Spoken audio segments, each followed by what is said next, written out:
Rapidly approaching the debutante ball of his younger daughter, Steve has put together some important thoughts that he would like to express to her. Steve Myers, Quinceañera Admonitions, Quinceañera Admonitions, Steve Myers.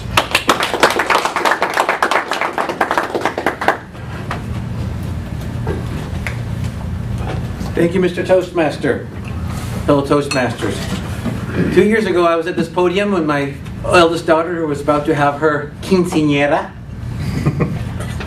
which is a debutante ball type of activity, commensurate in grandeur, formality, and price with a marriage. These are big, and if you're not familiar with them, you should try to attend one of some friends or sometime. They're quite impressive. And in the course of the evening, there's song, there's speeches made, there's a dance with the daughter. It's a beautiful thing. And so for my part of the speech, I wanted to put some thoughts together and use the forum of our Toastmasters meeting to hopefully organize some of those. Now the theme for this party, as my daughter has chosen out, is Alice in Wonderland, at which the main male character is the... You recognize him?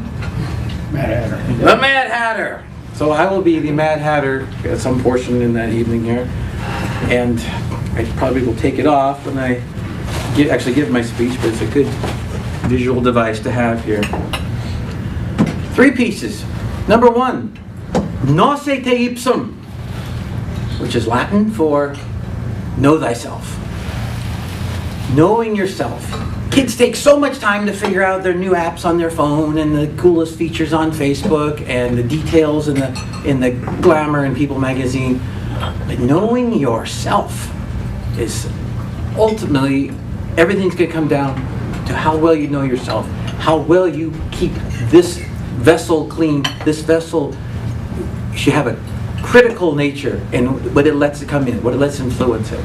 If you go along with the flow, you're going to be driven by fads, you're going to be driven by other people's opinions.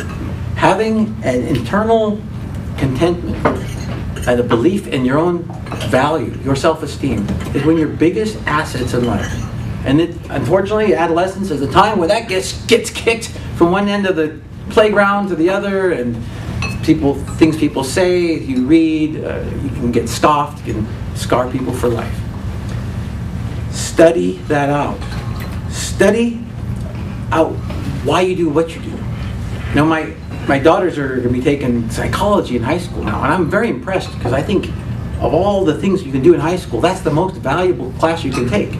As the syllabus for the class came out, it said it's very advantageous to understand why people do the things that they do.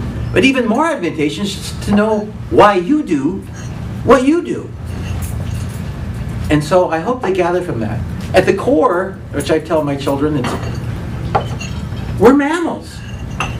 We have the false eyelashes, the fancy clothes, we drive the car, but in the core, we're mammals. And a lot of our behavior, and the behavior you see about the human species, is just following a mammalian agenda and decorated up in things we accept and society doesn't think those odd. But really, back to the mammalian agenda that Darwin explained. Number 1, survive. Number 2, reproduce. Now, surviving usually comes down in terms of thriving, showing that you are a valid member of the pack, of the herd, and having a status. And so many things people do is to have that status, the degree, the vehicle, the trophy wife. These are things that people do, odd behaviors for that status part. And the reproduction part, whoa, that really, that subject dominates so much of what our entertainment is, of what our subject matter talking is.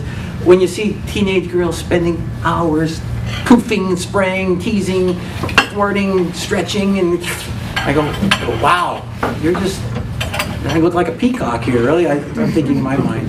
It works, it's beautiful, but that's getting away from the core. We're getting involved in distraction here. And question our habits, like primping and preening to a point of excess.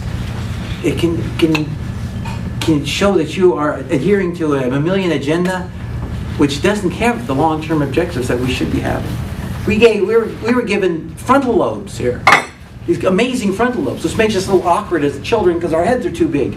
But later on, there's some payback because we can think, we can project, we can fantasize, create things that other mammals don't have the capacity to do. We need to use those. We need to look at our habits and ask ourselves, is this really where we want to be? How we want to spend our time? James Wordsworth had the quote, "Habit rules the unreflecting herd." They just kind of go along with the flow here. You want to be a little different than that. Number 2, it's a man's world. Don't put up with it. So much of our society reflects around catering to the convenience and lassitude of the males. And this male-dominant cultures, which aren't restricted to any nationality or religious group, or it's how they lived in the home, how they live in their home. And this attitude that the woman is there to serve, to keep things clean, make the babies, give the sex, cook the food, raise the children, and fetch the slippers and the pipe. We've spent so much time as a people tending toward that. Unspoken here, that's what's taught from when the girls are young. You got to stand up and say, I need to be equally yoked with a partner that considers me. I shouldn't have to make excuses for the inconsiderations of the person I want to be with. And if they can't get over it, then send them back to their mamas to finish raising them. And choose someone for yourself that builds up all the beauty in you. Number 3, honor your parents. Sounds like some good advice coming from a parent. Parents are one of the longest relations you have in your life. You have a job for a lot of years, you in a club for, like some guys have been in the club forever, but those parents, that's one of your longest relations. It behooves you to do that well. And part of that biology of being an adolescent is you have the grandest desire to be the apple that falls the furthest from the tree, right? You recall those years? Well, being able to think about it and perhaps make some decisions to avoid burning bridges, to still have that intimacy and the understanding. There's a English architect, very famous one, Christopher Wren. He built the famous St. Paul's Cathedral in London. And he was even buried there as they were, it was common, they were entombed there. And his epitaph read this: Si monumentum requiris, circumspice. If you come here looking for my monument, just look around you. It's my wish that when my children come to my tomb, the epitaph can be similar. If you come here seeking my monument, look in the character of my children.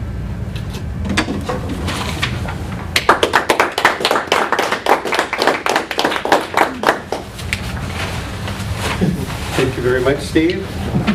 If you have some comments or some feedback for Steve, please feel free to write it down and fill it out and pass it to him. I'm sure he'd be happy for that.